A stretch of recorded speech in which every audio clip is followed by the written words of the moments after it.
नमस्कार दोस्तों। आज हम कक्षा 10 में हिंदी उसमें गद्य नंबर 4 एक प्रश्न 4 उत्तर जिनके लेखक है श्री प्रकाश। सबसे पहले हम शब्दार्थ की चर्चा करेंगे।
शब्दार्थ खप जिसका मतलब है धुन, वाद्य इसका मतलब है विवश, दास्ता इसका अर्थ है गुलाम, दरखास्त जिसका अर्थ है प्रस्ताव, दावत भोज का आमंत्रण, इति श्री मतलब समाप्ति और अंत में एक मुहावरा है नाक में दम करना, इसका मतलब है जीना हराम कर देना।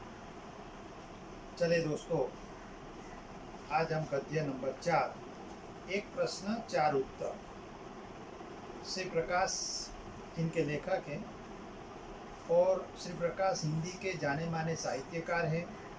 उन्होंने अपनी लेखनी के द्वारा राष्ट्रभक्ति, सांस्कृतिक उत्थान, सामाजिक उत्थान एवं समसामयिक समस्याओं पर प्रकाश डाला है। उनकी भाषा सरल एवं सहज है। उन्होंने निबंध, लेख, संस्मरण, जीवनी पर भी अपनी कलम चलाई है। छोटी छोटी बातों पर गहरा चिंतन उनके साहित्य में दिखने को मिलता है। इस पाठ में श्री प्रकाश द्वारा पूछे गए एक ही प्रश्न का उत्तर 4 महानुभावों ने अपने अपने ढंग से दिए हैं। हमारा देश तभी उन्नति कर सकता है जब देश का प्रत्येक नागरिक पूर्णतः ईमानदारी, लगन एवं निष्ठा के साथ अपना छोटे से छोटा कार्य करेगा। यही चारों महानुभावों के द्वारा दिए गए उत्तरों का निष्कर्ष।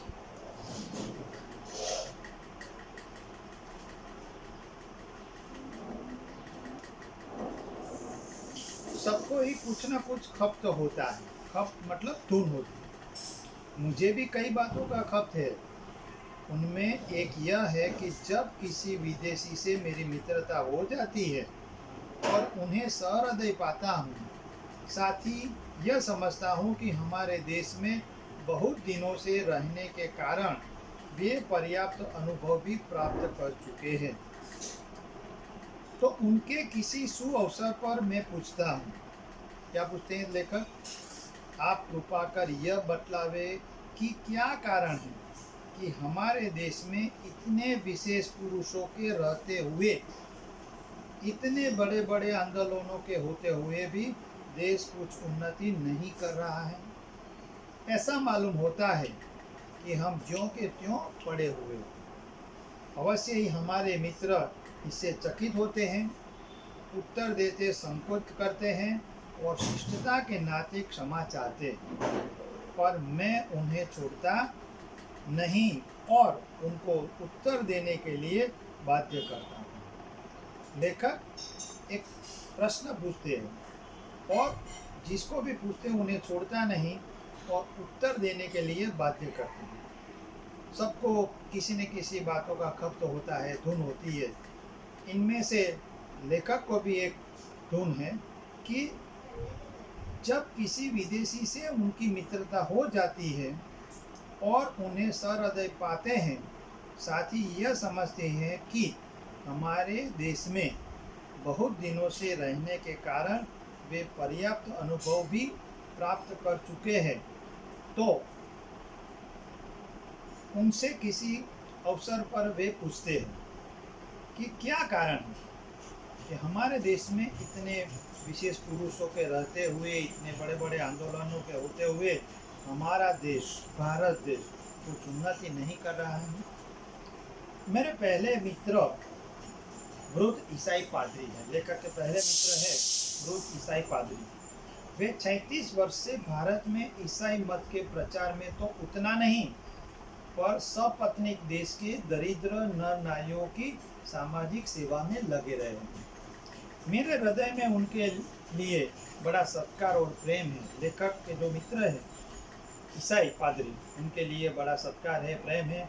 उनका उत्तर थोड़े में यह है, क्या है कि तुम लोग अपने काम में गर्व नहीं लेते। ईसाई पादरी बोलते हैं, उनका जवाब है कि तुम लोग अपने काम में गर्व नहीं लेते।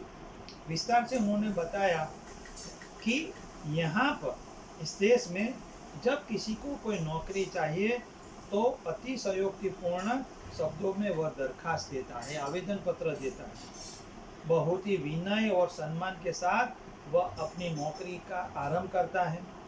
अंत में प्रतिज्ञा करता है कि यदि यह स्थान मिल जाएगा तो वह सदा अपने मालिक की शुभकामना करेगा, पर स्थान मिलते ही वह अपने काम अर्थात अपनी जीविका के साधन को ही खराब समझने लगता है। अन्य साथियों से मिलकर काम खराब करने के लिए षड्यंत्र रचने लगता है। धीरे धीरे ये काम करने लगता है और मालिक की नाक को दम कर डालता है। और देशों में भी लोग नौकरी की दरखास्त देते हैं। वे साधारण शब्दों में प्रार्थना पत्र लिखते हैं और जब स्थान मिल जाता है तो इस तरह काम करते हैं जैसे संसार की गति उन्हीं पर निर्भर करती है और वे यदि काम छोड़ दे तो संसार डूब जाए, ऐसे काम करते हैं। बात इस पादरी मित्र ने बहुत ठीक कही। हमें अपने काम का गर्व नहीं है। जो भी हम काम करते हैं, चाहे आप कुछ भी काम कर लो, लेकिन हमें गर्व नहीं है। दुख तो इसका है कि मुल्क की परंपरा में अपने काम का गर्व करने का आदेश है। जाति भेद इसी पर निर्भर करता है। एक जाति का आदमी दूसरी जाति के आदमी द्वारा अपना मान मर्यादा नहीं चाहता। वह अपनी जाति वालों के बीच अपना उपयुक्त पद और स्थान चाहता है। यह अपनी जीविका के साधनों का बड़ा आदर सत्कार करता है। बढ़ई अपने औजारों की ओर, दुकानदार अपनी बहियों की निश्चित तिथियों पर पूजा करता है। पर लंबी दास्ता के कारण हम अपनी परंपरा को भूल गए हैं। हम अपना काम छोड़कर दूसरों का काम उठाते हैं। जो काम हमें करना है वो नहीं करते, वह छोड़कर दूसरों का काम उठाते हैं। एक काम छोड़कर दूसरा काम लेते रहते हैं। हम अपनी असफलता का दोष दूसरों को देते हैं। जब हम असफल हो जाते हैं तब सारा दोष हम दूसरों पर थोप देते हैं। स्वयं दुखी रहते हैं, दूसरों को भी दुखी करते हैं। कोई काम ठीक न कर सकने के कारण अपने को खराब करते हैं और काम को भी खराब करते हैं। स्वधर्म निधन श्रेय, जिसका मतलब है अपना धर्म या कर्तव्य करते हुए मर जाना श्रेयस्कर है। यह आदेश हम भूल गए हैं और हम अपने काम में गर्व नहीं लेते। ये लेखक के पहले जो मित्र थे ईसाई पादरी, उनका जवाब। दूसरे मित्र एक वृद्ध सरकारी कर्मचारी ICS, जिसे हम IAS बोलते हैं, उनके सदस्य हैं। आज़ादी से पहले ICS से जाना जाता ना, अब उनको जाना जाता है IAS, इंडियन एडमिनिस्ट्रेटिव सर्विस। 30 वर्ष से अधिक भारत में गवर्नमेंटी नौकरी कर हाल में पेंशन लेकर वापिस स्वदेश आ गए।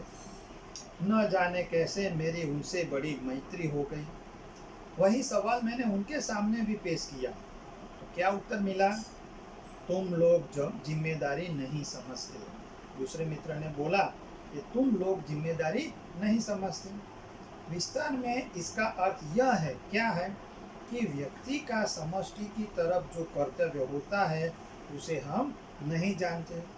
जो काम उठाया उसे करना चाहिए, यह गुण हम भूल गए। किसी को किसी पर विश्वास नहीं रह गया। खाने की दावत हो तो न मेजबान को यह विश्वास है कि मेहमान समय से आवेंगे, न मेहमान को विश्वास कि समय पर जाने से खाना मिल जाएगा। किसी को किसी पर विश्वास नहीं।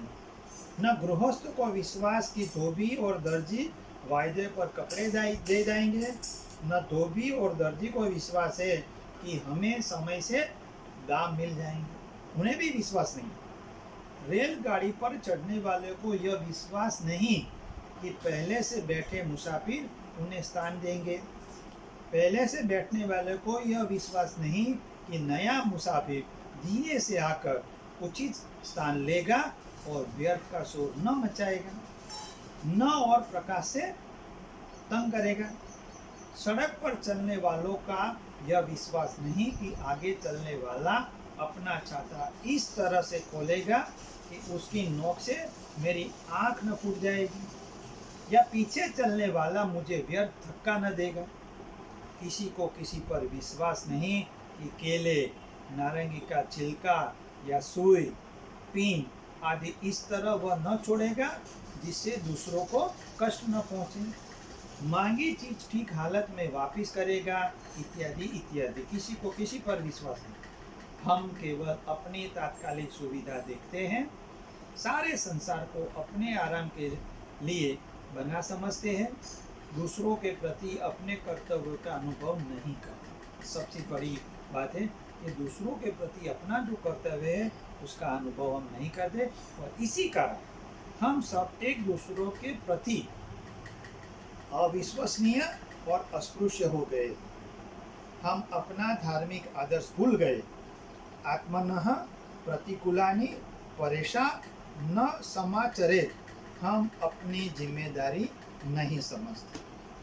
पहले मित्र ने अपनी बात बताई, दूसरे मित्र ने बताई कि हम जवाबदारी नहीं समझते।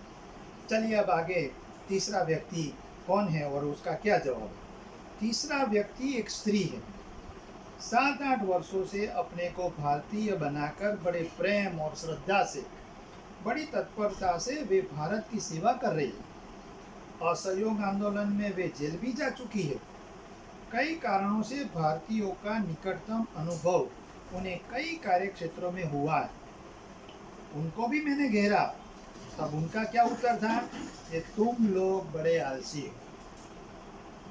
पहले मित्र ने बताया कि हम गर्व नहीं लेते, दूसरे ने बताया हम समझदारी नहीं समझते, और तीसरा व्यक्ति जो एक स्त्री था, उन्होंने बोला कि तुम लोग बड़े आलसी हो।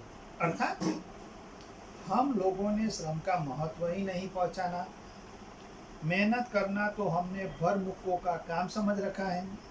बड़े लोगों का काम को केवल बैठे रहना है, और हम भूल गए हैं कि संसार में जो बड़े हुए हैं वे सब अथक परिश्रमी रहे हैं।